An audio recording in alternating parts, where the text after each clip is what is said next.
Yeah, sweet stuff from the latest Al Kooper album, White Chocolate. That is Love Time. This is The Drive, 1350 KSRO at 422. Al Kooper on the line with us live from Boston, Mass. The Lynyrd Skynyrd thing, you wound up getting your own label called Sounds of the South, and you were hanging, I guess, living in Atlanta, and then looking for bands to sign for your label, right? Nope. Okay. Nope. I had met and played on the bill with this band called the Candymen. And they were originally Roy Orbison's backup band. Oh, okay. And they were from Atlanta. And so I was down in Atlanta playing a gig. And in those days, you didn't just play in a club for one night. They'd have you for 6 nights, from Tuesday to Sunday. Right. And so we were there all this time, and we went and had to go to.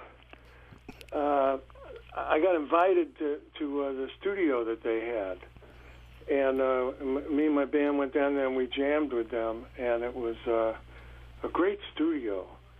So I came back to cut an album there, to produce an album there, to use that studio because I loved that studio.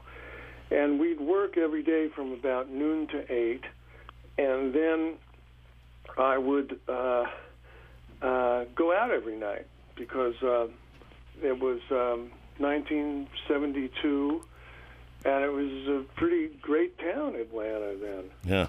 Not that it isn't now, but I don't spend any time there. I don't know. Yeah, there was a lot of live music going around. Yeah.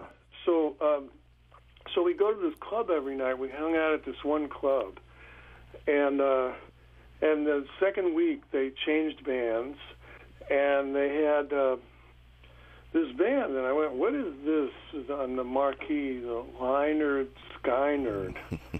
What is this? This is weird. And then, we heard them play, and I thought, these guys are really good.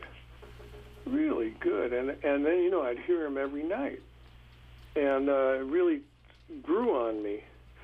And at the time, there was nothing on the radio but progressive rock. Yeah, 1972, yeah. Yeah, like Emerson, Lake and Palmer, right. Genesis, Yes. And I was thinking to myself, if I could just find a great 3-chord band right now, I could make like $1 million. And I'm listening to these guys, and I'm going, these guys are just what I'm looking for. This would be so great on the radio now because there's nothing like this on the radio now. So then you formed Sound of the South Records? Is that how? Well, first I signed them to a production deal. Mm-hmm. And then while I was down there producing this other album, I heard all these other great bands, and I said, this is a great place for music. And there was only one thing there you could do was Capricorn Records. Right. And so I guess if Capricorn Records turned you down... You were screwed. Yeah. Yeah. So I said, I want to go down there and start my own record company because there's enough music for everybody down there. So you signed Lynyrd Skynyrd. You produced their first 3 albums, including, Sweet Home Alabama, Saturday Night Special, Freebird, all that stuff. Al Kooper brought us Lynyrd Skynyrd, folks. And, well, I mean, my pleasure. They were so good. Yeah.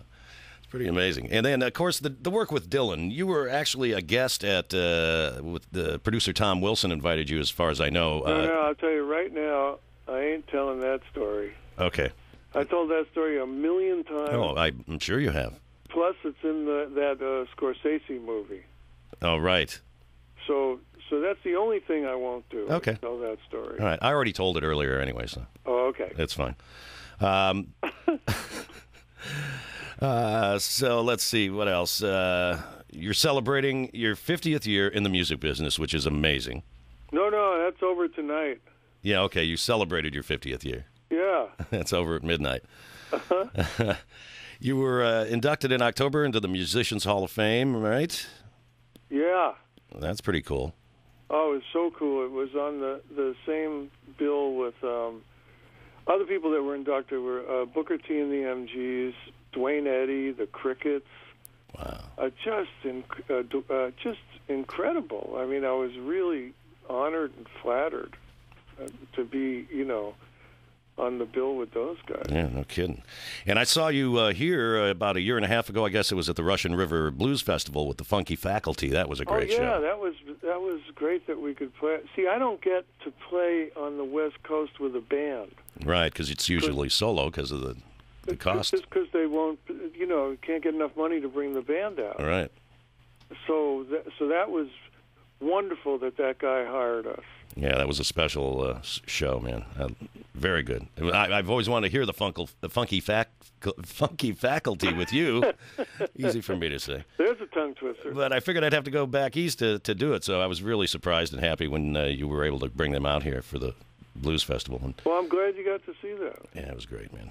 So, geez, I can't. I've been telling this story for so long, the 32 years ago or whatever, when we took over Coke FM and had a blast that night. And I actually remember that. I think someone took pictures too. Yes, and in fact, our news guy asked me if I had any pictures from that, and I've been trying to find some from this photographer who I was kind of dating at the time. I think she was taking pictures, and she's in New York now. So I've been trying to track down how I can get some photos of that, because there were.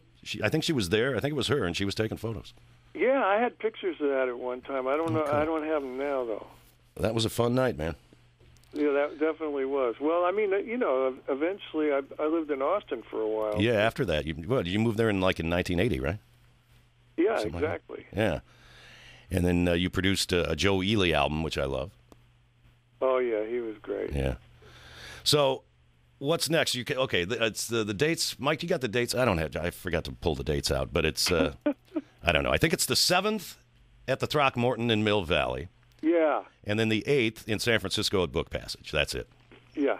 Okay, cool. The great Al Kooper. He'll be solo at Throckmorton. I saw you there at Sweetwater about 3 years ago, I guess it was. Yeah. Do your solo thing, and it's fine, man. It's wonderful.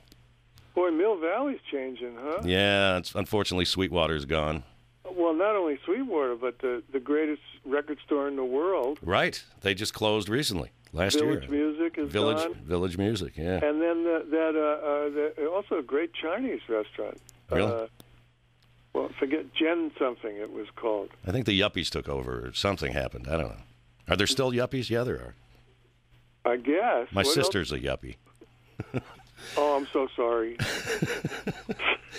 Well, I would be at the gig next week. I have to go see Mom in Florida next week, but I invite. Oh, you poor thing. Well, I encourage everyone to go down to Mill Valley on the 7th and check out Al Kooper live at the Throckmorton Theater there.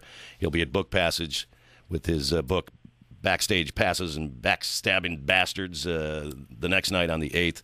Al, I sure appreciate you coming on with us, and I hope we can talk to you again. No problem, and it's great to hook up with you again. That's so funny that you were the same guy. Yeah, 32 years ago. I didn't even know that till I just got on the air. Yeah, pretty cool, man. Well, I love you, Al. One of your biggest fans. So keep on keeping on, and the new album, White Chocolate, is wonderful. And I appreciate you being on the drive with me, man. My pleasure. Happy New Year. Same to you. All right. Take care now. The great Al Kooper. Right on.